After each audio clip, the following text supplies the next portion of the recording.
Ladies and gentlemen, for one night and one night only, Cool Hand Duke is here to give you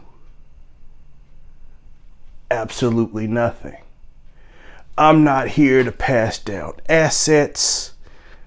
I'm not here to pass down knowledge. And I sure as hell ain't here to pass down any money. But what I can guarantee you is this. I'm here to pass down a whole lot of generational pain.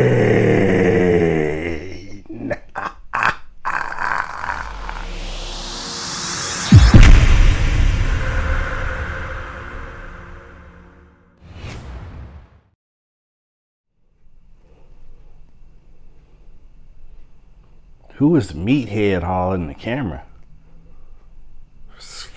Whatever. He won't be back. But I'll be back. I'm always here. Welcome to another week of Talk to Me Tuesday. It's me, your esteemed host, Professor Christopher. Don't know who the other guy was. Like I said, he's not coming back. But he did make a good point about something. And it was the whole thing about the generational pain thing.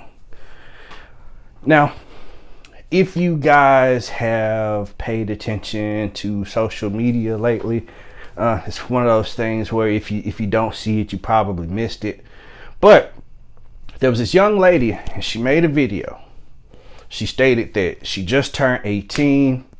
She just graduated from high school. And as a parting gift from high school, she was ceremoniously kicked out of the house. Just gone. Age 18. Probably not a dime to her name. Probably no kind of credit. No kind of nothing. You just out there. Sink or swim. It's sad. But it happens, Now, a couple of weeks ago, I did a video about staying at home, right?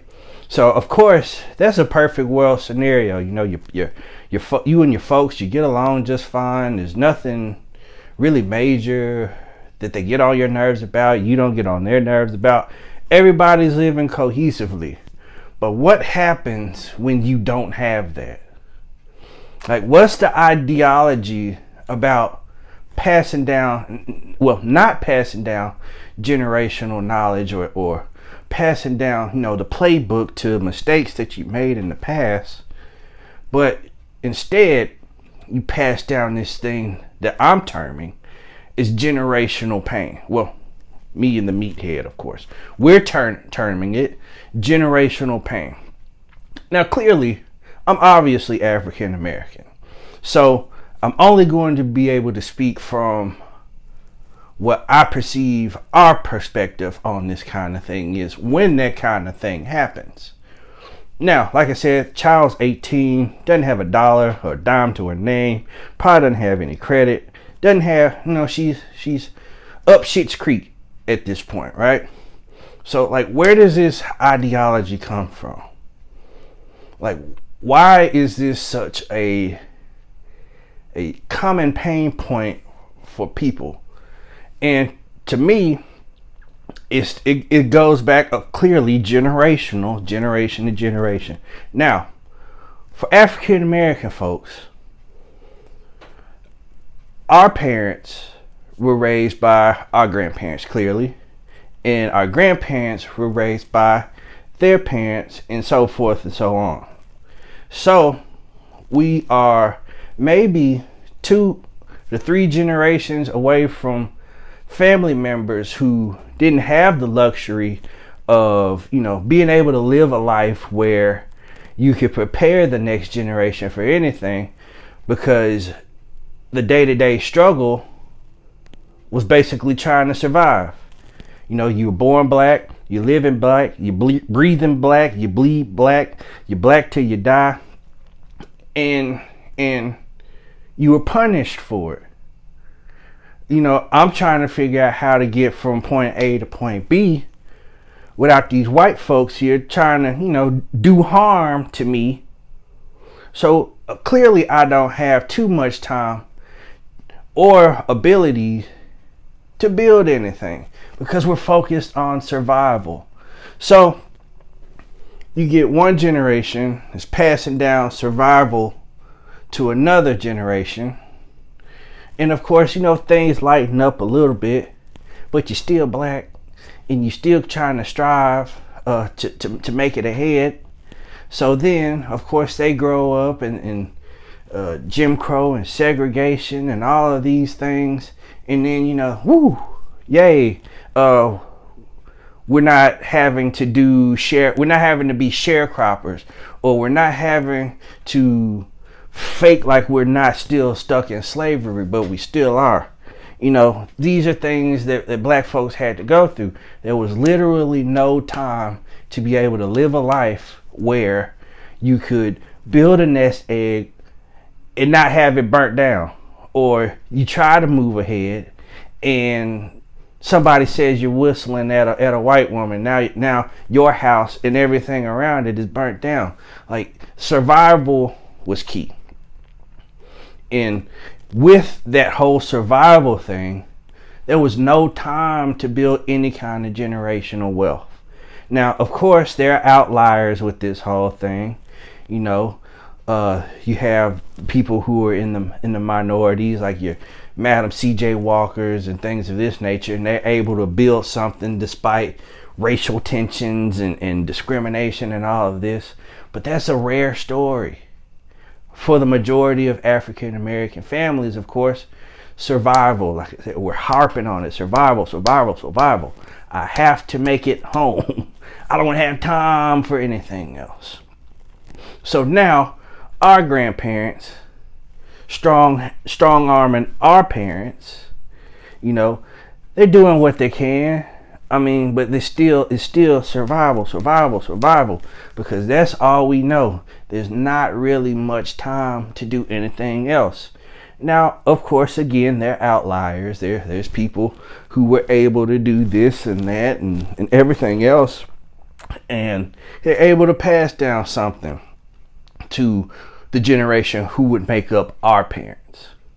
So now our parents are growing up and they're living, they're learning, and things are changing. The world is changing. Things like credit scores are established because they lived in a world once where there was no such thing as a credit score. So of course, all of these new things, and they're learning and navigating and learning and navigating. Again, there's no real thought in mass to, hey, let me play the long game here. Generational wealth, generational wealth, generational wealth. No, it's survival, survival, survival. And mixed in here, your grandparents could have potentially put your parents out when they turned 18.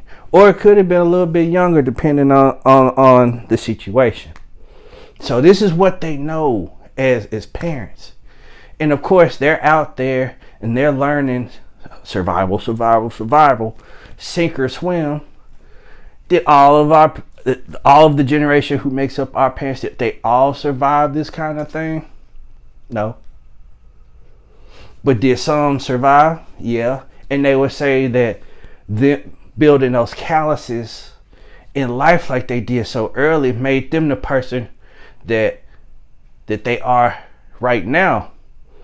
And a lot of times that person really isn't a good person. Yeah, you survived and you made it, but you put your family and your kids through hell because you have these thoughts and memories and pain that you never addressed. And now you're having kids and then you pass that down to them. So of course, they're building, they're struggling. The world is changing towards the internet. This is from my generation, of course. There's more internet. There's more access. There's more this. There's more that. The world is moving so fast, but the thing that never changes is the pain and the struggle. Like, of course, parents that got put out when they were young, they've got all their issues and is manifesting within the parenting strategies for their kids. So now their kid turns 18. So instead of saying, okay, when I was 18, my mama put me out, or my daddy put me out, and that was the worst time of my life. So now that my child is 18, I think I'll do something different. I think instead of putting them out, I bring them in closer to teach them the mistakes that I made. If they still make it, that's on them. But I told them. But no, the cycle continues. This child is put out. This child has nothing. Wages haven't increased. The world is harder to make it now than it was 30, 40 years ago. What do? You sleep in your car. You couch surf. You can't go back home because there's no help for you there. So now you're passing down more generational pain. And it shouldn't really be like that. Now, I understand if there was just no way in hell for a family to get along. I get that.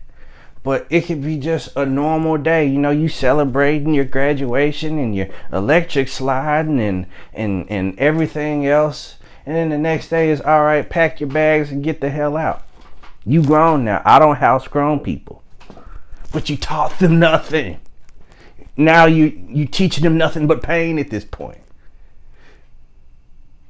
And I don't understand why that's an actual thing. And it's really bad because at this point, I mean, our generation and the generations after, we have like a playbook in front of us, but we can't access it because the generation before us has passed down their generational pain to us. And that's why, you know, they are projecting that the value of the black families are going to be in the negative because nobody's passing down any kind of assets, money, knowledge, businesses, or anything of that nature. Again, there's outliers. There's people that are saying, you know what, man? That dude, Chris, man, he on the internet and he's spitting. Man, I'm going to look into some insurance, man. I've always had this dream to have this business of my own. I'm going to do that. I'm going to do this. I'm going to do that. I'm going to get my portfolio together. Man, I might be an index millionaire by the time I'm 65 or something like that. Because at this point, we're playing catch up. Like these are the things that people should be, you know, it should be just assimilated into their mind because there's more and more minorities getting hip to the things that we weren't able to get hip to in past generations because we were too busy trying to survive. Now, survival isn't going anywhere. You're going to have to survive regardless. But at least we can substitute this pain with something else. Kind of turn around the negative connotation that, hey, you're an adult, you gotta sink or swim. You do have to sink or swim, but hey, your job's not done as my parent. At least try to guide me somewhere, give me something.